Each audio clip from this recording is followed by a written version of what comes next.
Hello foodies, ધૈર્યસ creation ગુજરાતીમાં આપ સૌનું ખૂબ ખૂબ સ્વાગત છે અને હું છું ધૈર્ય. તો આજે આપણે બનાવીશું જૂની વિસરાતી જતી વાનગી જે આજે બહુ ઓછા લોકોના ઘરમાં બને છે. નાનાથી લઈ મોટા સૌ કોઈનું પેટ ભરાય તેવી આ વાનગી છે અને ફક્ત 10 મિનિટમાં ફૂલ ફેમિલીનું ડિનર થઈ જાય છે. તો જેના માટે આપણે ખાંડરી લઈ લેવાની છે.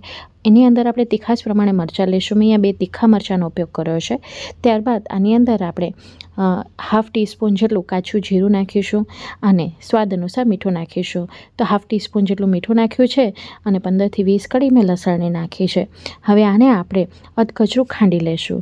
એટલે આપણે આ અધકચરું ખંડાઈને તૈયાર થઈ ગયું છે. હવે આનામાંથી આપણે 1 ટેબલસ્પૂન જેટલું અલગથી કાઢી લઈશું અને બાકીના મિશ્રણની અંદર આપણે 1 ટીસ્પૂન જેટલું કાશ્મીરી લાલ મરચું પાવડર નાખીશું. આનાથી કલર ખૂબ જ સરસ આવે છે અને સારી રીતે મિક્સ કરી લઈશું. કાશ્મીરી લાલ મરચાં પાવડર તીખું નથી હોતું, એનો કલર જ સરસ હોય છે, એટલે 1 ટીસ્પૂન જેટલું વાપર્યું છે. સારી રીતે મિક્સ કરીને આપણી ચટણી તૈયાર થઈ ગઈ છે. આ પેસ્ટનો ઉપયોગ આપણે આગળ કરીશું. હવે આને આપણે મૂકી દઈશું સાઈડમાં. બીજી તરફ એક બાઉલની અંદર આપણે ઘાટું દહીં લેવાનું છે. બહુ ખાટું ન હોય અને બહુ મોડું ન હોય એવું દહીંની પસંદગી કરવાની, પણ દહીં ઘાટું હોવું જોઈએ. તો 2 ટેબલસ્પૂન જેટલું આપણે દહીં લીધું છે, જેની અંદર 1/2 ટીસ્પૂન જેટલું આપણે મીઠું નાખીશું, 1/2 ટીસ્પૂન જેટલી હળદર પાવડર નાખીશું, 1/2 ટીસ્પૂન જેટલું આપણે ધાણા જીરું પાવડર નાખીશું અને ત્યારબાદ 1 ટીસ્પૂન જેટલું આપણે કાશ્મીરી લાલ મરચું પાવડર નાખીશું. અગાઉ પણ આપણે મરચાંનો ઉપયોગ કર્યો છે, એટલે તમારા ઘરમાં જે રીતે મરચું ખવાતું હોય એ પ્રમાણે અહીં નાખવાનું. હવે બધી વસ્તુની સાથે મિક્સ કરી લઈશું અને એક મસાલો તૈયાર કરી લઈશું. તો અહીં તમે જોઈ શકો છો એકદમ ઘાટો મસાલો આપણો તૈયાર થઈ ગયો. આને તમે સવારે લંચમાં પણ બનાવી શકો છો અને હસબન્ડના ટિફિન બોક્સમાં પણ આપી શકો છો. હવે વઘાર માટે આપણે 4 ટેબલસ્પૂન જેટલું તેલ લઈ લીધું છે. તેલ આપણું આવી ગયું છે એટલે 1/2 ટીસ્પૂન જેટલી હિંગ નાખીશું. ત્યારબાદ 1 ટીસ્પૂન જેટલી રાઈ અને 1/2 ટીસ્પૂન જેટલું જીરું નાખીશું. બંનેને સારી રીતે તતડવા દઈશું. અહીં વઘાર આપણો સારી રીતે ચટકી ગયો છે, એટલે ત્યારબાદ આની અંદર જે આપણે લસણ બચાવીને રાખ્યું હતું સાઈડમાં એ નાખી દઈશું અને સારી રીતે મિક્સ કરી લઈશું. થોડોક જાતો વળતો કલર બદલાય અથવા તેની કચાશ દૂર થાય ત્યાં સુધી આપણે પકવીશું. તો અહીં સેજ કલર ચેન્જ થવા લાગ્યો છે, એટલે આપણે આની અંદર 3 મોટી સાઇઝની બારીક ચોપ કરેલી ડુંગળી નાખીશું. તો અહીં મેં ડુંગળીને એકદમ ચોપરમાં ઝીણું ચોપ કરી લીધું છે. હવે ડુંગળી થોડીક ટ્રાન્સપેરન્ટ થાય ત્યાં સુધી આપણે એને પકવવાની છે. લસણ ખાંડતી વખતે આપણે મીઠું નાખેલું હતું, એટલે મીઠાથી ફટાફટ ગળી જશે. જો તે સમયે મીઠું ન નાખ્યું હોય તો આ સમયે તમારે મીઠું ઉમેરી દેવાનું. હવે સારી રીતે મિક્સ કરીને આપણે થોડીક ટ્રાન્સપેરન્ટ થાય ત્યાં સુધી પકવવા માટે મૂકી દઈશું.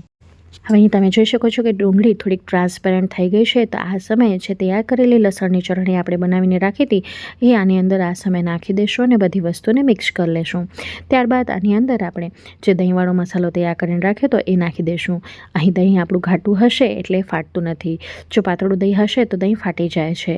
હવે દહીંને પકવતા વાર નથી લાગતી, એટલે આપણે જે મિક્સ કરીએ છીએ તેઓ એ 1 મિનિટની અંદર જ અંદર પાકી જાય છે અને પોતાનો રસો છૂટો પાડે છે. તો સારી રીતે બધી વસ્તુને મિક્સ કરી લીધું છે અને તમે જોઈ શકો છો કે સાઈડમાંથી ઓઇલ પણ રિલીઝ થવા લાગ્યું છે અને દહીં પણ પાકવા માંડ્યું છે. તો હવે આ સમયે આની અંદર જેટલી આપણે ડુંગળી લીધી હતી એટલા જ આપણે અહીંયા ટમેટાં લીધા છે. ટમેટાં લાલ અને પાકા હોય એવા લેવાના અને ટમેટાને પણ ચોપરમાં મેં એકદમ ઝીણું ચોપ કરી લીધું હતું. અહીં પ્યોરે નથી બનાવવાની. આ રીતનું તમે અધકચરું રાખશો તે ખાતી વખતે સારું લાગે છે. હવે અહીંયા ટમેટાં પાકે એટલી જ વાર લાગે છે.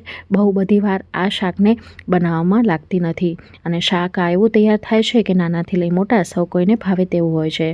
ગેસની ફ્લેમને ધીમી કરી નાખી છે.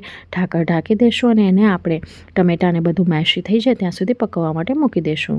ત્યાં સુધી બીજી બાજુ આપણે 1 કપ જેટલો ઘઉંનો લોટ લીધો છે, જેની અંદર 1 ટીસ્પૂન જેટલું કાચું જીરું નાખીશું, સ્વાદ અનુસાર મીઠું નાખીશું અને 1/4 ટીસ્પૂન જેટલી હિંગ નાખીશું. ત્યારબાદ 1 ટેબલસ્પૂન જેટલી ઘરની તાજી મલાઈ નાખીશું અને 1 ટેબલસ્પૂન જેટલું આપણે તેલ નાખીશું. બધી વસ્તુને સારી રીતે મિક્સ કરી લઈશું, જેથી મલાઈ છે એ લોટના કણે-કણમાં સારી રીતે લાગી જાય. જ્યારે આ રીતે બધી વસ્તુ એકબીજામાં મિક્સ થઈ જાય ત્યારબાદ થોડું પાણી નાખવાનું છે અને આનો આપણે કઠણ લોટ બાંધવાનો છે. તો એકદમ થોડું પાણી નાખીશું, જેથી લોટ ઢીલો ન થઈ જાય. અહીં લોટ કઠણ હોવો જરૂરી છે. તો આ રીતે આપણે મસળીને કઠણ લોટ તૈયાર કરી લીધો છે. થોડુંક તેલ નાખીને લોટને કેળવી લેશું. તો અહીં આપણો આ લોટ ગૂંથાઈને તૈયાર થઈ ગયો છે, જેને સાઈડમાં મૂકી દઈશું અને હવે આપણે જોઈ લઈશું શાકને. તો એટલી વારમાં આપણું શાક પણ તૈયાર થઈ જાય છે, કારણ કે ટમેટાં અને ડુંગળીને પાકતા વાર લાગતી નથી. તો જોઈ શકો છો તેલ છૂટું પડી ગયું છે. દહીંનો જે રસો હતો એ પણ બળી ગયો છે અને સરસ મજાનું શાકનો મસાલો પણ પાકી ગયો છે. તો આ શાક તૈયાર છે. તો આને ડુંગળી ટમેટાનું સૂકું શાક કહેવામાં આવે છે, જે હવે બહુ ઓછા ઘરોમાં બનતું હોય છે. શું તમે પણ આ શાક બનાવો છો? તમને જો ગ્રેવીવાળું પસંદ હોય તો એટલું જ તમારે પકાવવાનું. હવે બીજી તરફ લોટ આપણો ગૂંથાઈ ગયો હતો, તેનામાંથી એક લુઓ કાઢી લેશું અને આ રીતને આપણે મોટી પૂરી વણીશું. પછી થોડુંક આપણે લુઓ લેશું અને આવી રીતે અંદર ભરી લેશું અને પછી જેમ પરોઠા બનાવતા હોય એને આવી રીતે આપણે વાળી લેશું. એટલે આપણે અહીં ભરેલી ભાખરી તૈયાર થશે. આ ભાખરી રૂટીનની ભાખરી કરતાં ખૂબ જ સરસ લાગે છે, કારણ કે અંદરથી ફૂલેલી હોય છે અને ઉપરથી એનું લેયર ક્રિસ્પી હોય છે, એટલે ખાતી વખતે ખૂબ જ સરસ સ્વાદ આવે છે. તો જો આ રીતે ક્યારે ભાખરી ન બનાવી હોય ને તો એકવાર જરૂરથી બનાવજો. તો આ મલાઈવાળી ભાખરીનો ફ્લેવર આ શાક સાથે ખૂબ જ સરસ લાગે છે. ઇવન આ થાળીને તમે સવારે બ્રેકફાસ્ટમાં પણ બનાવી શકો છો, જો હેવી બ્રેકફાસ્ટ ખાવાનું પસંદ કરતા હો તો. અહીં આપણે મીડિયમ થિકનેસની ભાખરી વણી લીધી છે. ભાખરી પકાવવા માટે મેં અહીંયા તાવડીનો ઉપયોગ કર્યો છે. હવે નીચેથી બદામી રંગની થાય ત્યાં સુધી આપણે પકાવીશું. તો અહીં એક સાઈડ બદામી રંગ આવી ગયો છે, તો હવે નીચેથી પણ આપણે બદામી રંગ આવે ત્યાં સુધી પકવી લેશું. ત્યારબાદ તેને ફ્લિપ કરી લેશું.